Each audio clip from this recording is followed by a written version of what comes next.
to a law are both essential and each is susceptible of almost indefinite refinement, but in a sense, the first man who said fire burns was employing the scientific method of any rate if he had allowed himself to be burned several times. یہ sentence ذرا لمبا ہے، میں دوبارہ اس کو 200 میں تقسیم کر کے اس کا مطلب سمجھا دیتی ہوں. دا 2 stages سائنٹیفک میتھڈ میں 2 stages ہیں، 2 مرحلے ہیں. فرسٹ آف آبزرویشن، چیزوں کو مشاہدہ کرنے کا پہلا مرحلہ. سیکنڈ آف انفیرنس، اور دوسرا طریقہ قوانین کو انفر کرنا. انفیرنس کہتے ہیں قانون کو اخذ کرنے کا طریقہ. چگولو اور بہت essential and it is susceptible of almost indefinite refinement. 2 طریقے ہیں، ایک آبزرویشن کا اور ایک ہے انفیرنس کا، اور دونوں جو ہیں وہ آپ کو جو ہیں آپ آسانی سے ان مراحل کو طے کر سکتے ہیں، بٹ ان اے سینس. لیکن اگر آپ اس کو سینس کے لحاظ سے دیکھیں، the first man who said fire burns, دنیا کا وہ پہلا شخص جس نے یہ کہا کہ آگ جلا دیتی ہے، کسی کو کہا کہ آگ کو ہاتھ نہ لگاؤ، اس کے قریب مت جاؤ، یہ جلا دیتی ہے. Was employing scientific method of any rate if he had allowed himself to be burnt several times. دنیا کا ضروری نہیں کہ سائنٹیفک میتھڈ ایک سائنسدانی استعمال کرے. انسان صدیوں سے، جب سے اس نے سوچنا سمجھنا شروع کیا ہے، ڈائریکٹ اور انڈائریکٹ وے میں، کانشیسلی یا انکانشیسلی سائنٹیفک میتھڈ استعمال کر رہا ہے. یہاں رائٹر نے ایک ایگزامپل دی ہے ایک عام آدمی کی. وہ شخص جس نے دنیا میں سب سے پہلے یہ کہا کہ آگ انسان کو جلا دیتی ہے، وہ شخص ہوگا جس کا ہاتھ یا خود جو کئی دفعہ یعنی آگ سے جل گیا ہوگا، جس کو یعنی جس کے جسم کو کسی طرح آگ سے نقصان پہنچا ہوگا سیورل ٹائمز. یعنی ہر ایک دفعہ اس کا ہاتھ جلا، اس کو کسی چیز آگ جلاتے ہوئے یا کسی چیز کو پکاتے ہوئے، گرم کرتے ہوئے، پھر سیکنڈ ٹائم ایسا ہوا، تھرڈ ٹائم ہوا، فورتھ، ففتھ، سکس ٹائم ایسا ہوا ہوگا. ٹھیک ہے، تو اس نے کیا اس سارے تجربے سے، مشاہدے سے کیا چیز انفر کی، کیا بات اخذ کی، وہ یہ تھی کہ آگ جلا دیتی ہے اور بہت جلن ہوتی ہے اور بہت تکلیف ہوتی ہے. اس طرح اس نے قانون بنا دیا، ٹھیک ہے، انکانشیسلی، لاشعوری طور پر، کہ آگ جو ہے وہ جلانے کی صلاحیت رکھتی ہے اور بڑی پینفل ہوتی ہے. This man had already pass through the 2 stages of observation and generalisation. ایسا آدمی جو کہ سائنسدان نہیں تھا، لیکن جس نے اپنی زندگی کے آبزرویشنز اور ایکسپیرینسز اور ایکسپیریمنٹس کے ذریعے یہ بات اخذ کر لی تھی کہ آگ جلاتی ہے. در حقیقت آلریڈی یہ 2 stages سے گزرا تھا. ایک ہے آبزرویشن، چیزوں کا مشاہدہ کرنا. دوسری ہے جنرلائزیشن، چیزوں کو عمومیت کے تحت قانون کی شکل دے دینا. پہلے اس نے مشاہدہ کیا آگ کا رنگ کیا ہے، آگ جلن دیتی ہے، ہیٹ دیتی ہے، تمازت ہوتی ہے. اور جنرلائز کیا کیا، یعنی عمومیت. جب بھی اس نے آگ کو چھوا اس کا ہاتھ جل گیا. اس نے یہ بات عمومیت کے قانون، یعنی بار بار ایک ہی عمل دہرا کر جب اسے ایک ہی طرح کا نتیجہ حاصل ہوا، اس نے جنرلائز کر دیا عمومیت کے تحت کہ آگ جلا دیتی ہے. یہ آدمی 2 مراحل سے گزرا، ایک آبزرویشن اور دوسرا قانون بنانے کے لیے generalisation. He had not, however, what scientific technique demands, a careful and significant facts on the one hand, and on the other hand various means of arriving at laws otherwise than by mere generalization. لیکن یہ ایک عام آدمی تھا، کوئی سائنسدان نہیں تھا. اس نے سائنٹیفک ٹیکنیک جو ہے وہ یوز نہیں کی تھی. سائنٹیفک ٹیکنیک جو ہے کیئرفل آبزرویشن کو مانگتی ہے. ایک طرف وہ کہتی ہے careful observation of significant facts, significant important کو کہتے ہیں. سائنٹیفک میتھڈ، وہ سائنسدان، وہ شخص جس نے سائنس کو پڑھا ہے، سائنٹیفک میتھڈ کو جانتا ہے، وہ بڑے کیئرفلی حقائق کو آبزرو کرتا ہے. عام آدمی جو سائنٹسٹ نہیں ہوتا وہ حقائق کو آبزرو تو کرتا ہے، فیکٹس کو، لیکن اس کی آبزرویشن اتنی زیادہ کیئرفل نہیں ہوتی. On the other hand various means of arriving at laws otherwise than by mere generalisation. ایک سائنٹسٹ جس نے سائنس پڑھی ہے، جو سائنٹیفک میتھڈ کو یوز کرنے کا طریقہ جانتا ہے، وہ حالات و واقعات پر سائنس کے تھرو یا پراپر میتھڈ کے ضرور قانون کو اخذ کرتا ہے. عام آدمی جنرلائزیشن سے یا اپنے ذاتی تجربات سے بار جو کسی ایک ہی نتیجے پر کسی چیز کے بارے میں پہنچتا ہے، تو قانون بنا دیتا ہے کہ اگر ایسا کرو گے تو ایسا ہو جائے گا. آپ کہہ دیتے ہیں کہ اگر آپ پانی کو ایک مخصوص ٹیمپریچر پر رکھ دیں, ٹھیک ہے, تو اگر آپ اسے آگ پہ رکھیں تو 100 ڈگری پہ یہ بوائل ہوگا, اور اگر آپ اسے فریزر میں رکھ دیں اور آپ کے ریفریجریٹر کا جو فریزر والا حصہ ہے اگر اس کا ٹیمپریچر اس پوائنٹ پر ہوگا تو پانی فریز ہو جائے گا. آپ نے اس چیزوں کو بار بار دیکھا جنرلائزیشن کے ذریعے سے, اب ٹھیک ہے یہ قانون سمپل سا بنا دیا, لیکن ایک سائنسدان جو ہوگا وہ باقاعدہ اس کی ٹیمپریچر کو میئر کرے گا, بوائلنگ پوائنٹ کے لحاظ سے بھی اور فریزنگ پوائنٹ کے لحاظ سے بھی. لہٰذا دونوں انسان ہیں, سائنٹسٹ اور جنرل پرسن, دونوں جو ہے سائنٹیفک میتھڈ یوز کرتے ہیں. سائنٹسٹ کانشیسلی اور سائنٹیفک وے میں یوز کرتا ہے, عام آدمی انکانشیسلی اور سادہ سے طریقے سے جو general laws governing the facts ہیں ان کو اخذ کرتا ہے. دا مین ہو سیز, آپ کی بک میں رائٹر نے مثال دی ہے, وہ شخص جو یہ کہتا ہے unsupported bodies in air fall has merely generalised, وہ آدمی جو کہتا ہے کہ فضا میں کوئی بھی چیز جو انسپورٹڈ ہے, بغیر کسی سہارے کے ہے, وہ نیچے گر جاتی ہے. کوئی بھی شخص اگر یہ کہے کہ فضا میں جو بھی چیز بغیر سہارے کے ہے وہ نیچے گر جاتی ہے, and is liable to be refuted by balloons, butterflies and aeroplanes. Refuted کہتے ہیں انکار کر دینا. اس کی اس بات کو سنتے ہی وہ آدمی جس نے سائنس پڑھی ہوئی ہے 3 فیکٹس کو پیش کرے گا اور اس کی اس نظریے کو جو بہت حد تک صحیح ہے ریجیکٹ کر دے گا. مثلا بلونس, یہ جو غبارے ہوتے ہیں, بٹرفلائز تتلیاں, اور ایروپلینز فضا میں نیچے نہیں گرتے. فضا میں ہوا میں ان کو سہارا دینے کے لیے ان کے پاس کچھ بھی نہیں, نہ بلونس میں, نہ بٹرفلائز کو, اور نہ ہی ایروپلینز کو. لیکن کچھ فیکٹس ایسے ہیں جن کے تحت بلونس, بٹرفلائز, ایروپلینز انسپورٹڈ ہونے کی باوجود بھی نیچے نہیں گرتے. عام آدمی کو ان کے نہ گرنے کی وجہ نہیں پتہ ہوگی, جبکہ ایک سائنٹسٹ کو, سائنٹیفک میتھڈ پڑھنے سمجھنے والے کو یہ پتہ ہوگا یہ چیزیں نیچے کیوں نہیں گرتی. Whereas a man who understands the theory of falling bodies knows also why certain exceptional bodies do not fall. لیکن عام آدمی کے مقابلے میں جو کہ یہ کہتا ہے کہ انسپورٹڈ جو باڈیز ہوتی ہیں نیچے گر جاتی ہیں, لیکن جیسے وہ یہ بات کہتا ہے بلوز, بٹرفلائز اور ایروپلینز کی جو ایگزامپل ہے اس کے اس ایکسپیرینس کو, آبزرویشن کو کیا کرتی ہے, ریجیکٹ کر دیتی ہے. ایسا شخص جس نے سائنس کو پڑھا ہے, سائنٹیفک میتھڈ کو پڑھا ہے, وہ یہ کہے گا عام آدمی کے مقابلے میں اگرچہ لا آف فالنگ باڈیز صحیح ہے, ہر وہ چیز جو فضا میں انسپورٹڈ ہے نیچے گر جائے گی, لیکن چند ایگزامپلس ایسی ہیں جہاں پر یہ قانون اپلائی نہیں ہوتا. ایسی چیزیں ایکسیپشنل ہوتی ہیں, جس لائک بلونز لائٹ ویٹ ہوتے ہیں, ان میں گیس ہوتی ہے, بٹرفلائز کے پر ہوتے ہیں, ایروپلینس جو ہوتے ہیں وہ بھی پاور اور فورس کو یوز کرتے ہیں. سائنسدان کو یہ باتیں پتہ ہوں گی ان تینوں کے بارے میں, وہ یہ کہے گا کہ لا آف فالنگ باڈیز کے تحت چیزیں نیچے گرتی ہیں, انسپورٹڈ چیزیں, جبکہ کچھ چیزیں ایسی ہیں جن پر یہ قانون اپلائی نہیں ہوتا. اس طرح سے آپ دیکھیں کہ عام آدمی اور ایک سائنسدان جو ہے حقائق پر پہنچتے ہیں, لیکن ان کے پہنچنے کا جو میتھڈ ہے, میتھڈالوجی ہے, وہ ڈفرینٹ ہے. اب اس کے کوشچنز آپ دیکھیں. What does Russell mean by scientific method? Explain the words observation and inference. What does scientific technique require? واٹ ڈز the man conclude who understands the theory of falling bodies? Suggest a suitable title for the passage. 5 question دیے گئے. اب آپ کی سہولت کے لیے میں اس کے آنسر بھی لکھ رہی ہوں, ٹھیک ہے, آپ ان کو پڑھیں اور کوشش کریں کہ آپ ان کو خود اٹیمپٹ کر سکیں. آپ کا کوشچن نمبر 1 جو ہے کمپریہنشن کا, what does Russell mean by scientific method؟ رسل کا سائنٹیفک میتھڈ سے کیا مراد وہ لیتا ہے, سائنٹیفک میتھڈ سے کہنے کا اس کا کیا مطلب ہے, کیا اس سے کیا مراد ہے. اکارڈنگ ٹو رسل, اب آپ نے پورا پیسج اچھی طرح پڑھ لیا, کوشچنس کو بھی سمجھ لیا, بہت سمپل ورڈنگ ہے. واٹ ڈز, اس میں ڈیفینیشن پوچھی گئی ہے, آپ نے کوشچن کی ورڈنگ پہ غور کریں. واٹ ڈز رسل مین, رسل کے کہنے کا کیا مطلب ہے, یہ رسل سائنٹیفک میتھڈ سے کیا مراد لیتا ہے. اس کا مطلب ہے کہ پیسج کے شروع میں یہ آنسر لٹرل لیول کا ہے, اس میں سائنٹیفک میتھڈ کی ڈیفینیشن پوچھی گئی ہے, اس لیے آپ نے اور غیر ضروری فیکٹس کو ساتھ نہیں ملانا.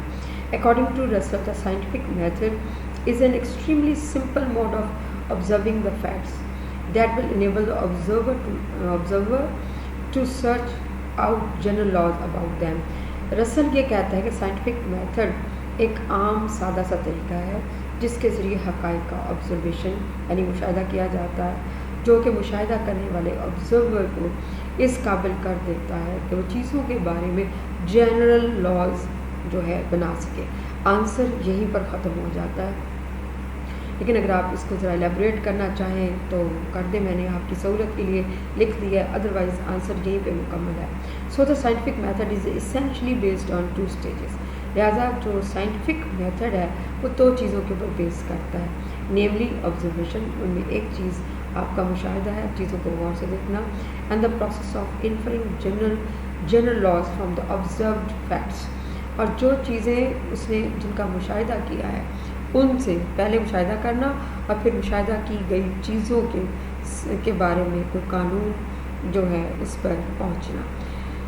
نیکسٹ کوشچن 2 جو ہے explain the word observation and inference. Examiner جو گیون پیسج ہے، آپ کا لیسن تو بہت لمبا ہے، اس کے اندر سے ایک پیسج کمپریہینشن کے لیے دے دیا گیا ہے. رائٹر آپ کے ایگزامینر آپ سے اس پیسج کے حوالے سے ایک اور کوشچن کرتا ہے، explain the words observation and for inference. یہ اس طرح کے کوشچنس کو ووکیبلری کوشچنس کہتے ہیں، اس طرح کے کوشچنس کو ووکیبلری کوشچنس کہتے ہیں. وہ کہتا ہے کہ آبزرویشن اور انفیرنس کا کیا مطلب ہے اس پیسج کے حوالے سے. Observation means the faculty of watching, recognizing and noting some facts. یہ ایگزیکٹ وہاں دیا نہیں گیا ہوا، یہ آپ نے وہاں سے پڑھ کر، ظاہر سی بات ہے آپ ماشاء اللہ گریجویشن کلاس میں ہیں اور سائنس کے اسٹوڈنٹ ہیں، تو آپ نے آبزرویشن کی سمپل ورڈز میں ڈیفینیشن دینی ہے. یہ ایگزیکٹ نہیں لکھی گئی، لیکن آن ورڈز میں رائٹر آپ سے یہ توقع کرتا ہے. کمپریہینشن کے قوانین میں میں نے آپ کو بتایا تھا کہ ہم بعض اوقات یہ توقع رکھتے ہیں کہ بچہ کسی چیز کو پڑھنے کے بعد اس کو خود سے چھپے ہوئے آنسر کو بھی بتا سکیں. آبزرویشن کا فیکلٹی صلاحیت کو کہتے ہیں. آبزرویشن کا مطلب ہے watching, recognising and noting some facts, حقائق کو دیکھنے، پہچاننے اور نوٹ کرنے کی صلاحیت، اسپیشلی ان نیچر، خاص طور پر فطرت کے حوالے سے. And inference mean logical conclusion reached on the basis of either observation or knowledge or facts. Inference کا مطلب ہے قوانین کو اخذ کرنے کا مرحلہ، اور قوانین کو جو اخذ کیا جاتا ہے وہ آبزرویشن، نالج یا فیکٹس کی بنیاد پر جب آپ بار بار چیزوں کو آبزرو کریں، ان کے بارے میں علم حاصل کریں یا حقائق کا آبزرویشن کریں، ایک ہی نتیجے میں جب آپ پہنچیں اور اس نتیجے پر پہنچنے کے بعد آپ ایک جنرل بات طے کر لیں کہ یہ بات یوں جب بھی کریں یہ بات یوں ہی ہوگی، وہ جنرلائزیشن یا انفیرنس کا طریقہ کہلاتا ہے. اس کوشچن میں آپ سے 2 ورڈز کی ایکسپلینیشن میننگ کے ساتھ مانگی گئی ہے. یہ ووکیبلری کوشچنز ہے، یہ ڈائریکٹ پیسج کے اندر موجود نہیں، لیکن ایگزامینر آپ سے توقع رکھتا ہے کہ آپ چونکہ بی ایس سی کے اسٹوڈنٹ ہیں تو اس کو پڑھ کر آن ورڈز میں ان 2 لفظوں کو جو یہاں یوز ہوئے، ٹرمز یوز ہوئی ہیں، ان کا میننگ بتائیں. What does scientific technique require? اگلا کوشچن جو ہے سائنٹیفک ٹیکنیک کا کیا تقاضا ہے. سائنٹیفک ٹیکنیک سائنٹسٹ سے یا عام آدمی جو سائنٹیفک میتھڈس کو تھوڑا بہت جانتا ہو اسے کیا تقاضا کرتی ہے. دا سائنٹیفک ٹیکنیک پازیٹیولی ریکوائرز. آپ کا کوشچن پریزنٹ انڈیفینٹ ٹینس کے اندر ہے، ڈز میں لکھا ہوا ہے، تو آپ کا آنسر بھی پریزنٹ ٹینس میں ہوگا. The scientific technique positively requires very cautious and thoughtful choice of important facts. جو اہم حقائق ہیں ان کے حوالے سے آپ سے جس بات کا تقاضا کرتی ہے وہ یہ ہے، and different methods of inferring general laws then by mere generalisation. یہ کہ آپ مختلف حقائق کا آبزرویشن مختلف طریقوں سے کرنے کے بعد حقائق کو پیش کریں، نہ کہ جنرلائزیشن کریں. جنرلائزیشن عام آدمی کرتا ہے، ایک ہی چیز کو بار بار دیکھنے کے بعد وہ آدمی جو سائنٹیفک میتھڈ کے استعمال کا ماہر نہیں، وہ صرف اور صرف جنرلائزیشن کے ذریعے قانون بنا لیتا ہے یا اپنی زندگی کے کچھ اصول، قوانین یا نتائج طے کر لیتا ہے. تو سائنٹیفک میتھڈ، سائنٹیفک ٹیکنیک کی سب سے اہم جو بات ہے وہ یہ ہے کہ جی آپ محتاط انداز سے، تھاٹفل انداز سے، ٹھیک ہے، امپورٹنٹ فیکٹس کو نکالیں اور اس کے بعد جنرل لاز جو ہیں جنرلائزیشن کی بجائے آپ ان کو آبزرویشن کی بنیاد پہ انفر کریں یعنی اخذ کریں. نیکسٹ ہے what does the man conclude who understand the theory of falling bodies. وہ آدمی جو falling bodies کی تھیوری کو انڈرسٹینڈ کرتا ہے وہ کس طرح نتیجے پر پہنچتا ہے, کیا نتیجہ حاصل کرتا ہے. The man who has scientific knowledge about the theory of falling bodies. یہاں عام آدمی کی بات نہیں ہو رہی بلکہ اس شخص کی بات ہو رہی ہے جو کہ لا آف فالنگ باڈیز کو جس نے سائنٹیفکلی پڑھا ہے یا سائنس میں پڑھا ہے, وہ یہ اپنے نالج سے اس بات پر پہنچتا ہے نتیجے پر that all unsupported bodies do not fall. فضا میں جتنی بھی انسپورٹڈ بغیر سہارے کے جو چیزیں فضا میں موجود ہیں نیچے نہیں گرتی ہیں, ٹھیک ہے, وہ ساری کی ساری نہیں, ان میں سے چند ایک نہیں گرتی, تقریباً باقی گر جاتی ہیں. یہ قانون 100% ہر چیز کے اوپر اپلائی نہیں ہوتا, چند چیزیں ایسی ہیں جو اس قانون سے مستثنا ہیں, باقی چیزیں اسی قانون کو فالو کرتے ہوئے فضا میں جو بغیر آسرے کے ہوتی ہیں گر جاتی ہیں. For there are so many exceptions like balloons, butterflies and aeroplanes. 3 exceptions خاص طور پر ایسی ہیں جن میں غبارے ہیں, بٹ آپ کے پاس بلونز ہیں, بٹرفلائز اور ایروپلینز. یہ انسپورٹڈ باڈیز ہیں لیکن یہ نیچے نہیں گرتی, حالانکہ باقی چیزیں گر جاتی ہیں. تو عام آدمی جو ہے وہ اس کی سائنٹیفک ریزن نہیں دے گا اس قانون کو پیش کرتے ہوئے, جبکہ سائنسدان لا آف فالنگ باڈیز کو بیان کرتے ہوئے یہ کہے گا کہ تمام چیزیں زیادہ تر گر جاتی ہیں لیکن کچھ چیزیں جن میں بلونز, بٹرفلائز, ایروپلینز اور کچھ اور چیزیں ہیں وہ بتائے گا کہ وہ نیچے نہیں گرتی, اور کیوں نہیں گرتی وہ اس کی ریزن دے گا. Last question, suggest a suitable title for the passage. آپ نے لیسن کا ٹائٹل نہیں یوز کرنا, وہ اس صورت میں کریں جب آپ کو نہ آتا ہے. سائنٹیفک میتھڈ, چونکہ اس پیسج کے اندر سائنٹیفک ٹیکنیک اور اس کے اسینشلس کو ڈسکس کیا گیا ہے.